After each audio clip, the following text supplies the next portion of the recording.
வெயில் தாக்கத்தால் சிங்கம் தண்ணி இல்லாமல் ரொம்ப கஷ்டப்படுது. நாக்கெல்லாம் வறண்டு போச்சு அப்படின்னு சொல்லி புலம்பிட்டு இருக்குது. அந்த பக்கம் நரி வந்து, ஆமாண்ணே, எங்கே பார்த்தாலும் தண்ணியே இல்லைண்ணே அப்படின்னு சொல்லுது. மான் குட்டி வந்து, என் குட்டிகளுக்கெல்லாம் தண்ணி இல்லைண்ணே அப்படின்னு சொல்லுது. யானை வந்து, மழை வருதா அப்படின்னு சொல்லி தும்பிக்கையை நீட்டி பார்க்குது. தண்ணி இல்லாமல் ரொம்ப கஷ்டப்படுது.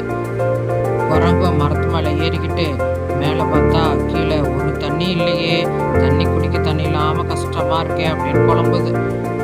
அந்த பக்கம் கரடி வந்து, தண்ணியே எங்கேயுமே இல்லை, நாம் எல்லாரும் சேர்ந்து ஒரு குளம் வெட்டுவோம், ஆழமாக வெட்டினோம்னா தண்ணி ரொம்ப நாளைக்கு நம்ம சேமித்து வைக்கலாம் மழை பெஞ்சதுன்னா அப்படின்னு சொல்ல. சிங்கமும், சரி, நம்ம எல்லாரும் ஒத்துமையாக ஒரு குளம், பெரிய குளமாக ஆழமாக வெட்டுவோம், மழை பெஞ்சதுன்னா தண்ணியை சேமித்து வச்சு நம்ம ரொம்ப நாளாக குடிக்கலாம் அப்படின்னு சொல்லி நீரை சேமிப்பும் பயன்பெறும்.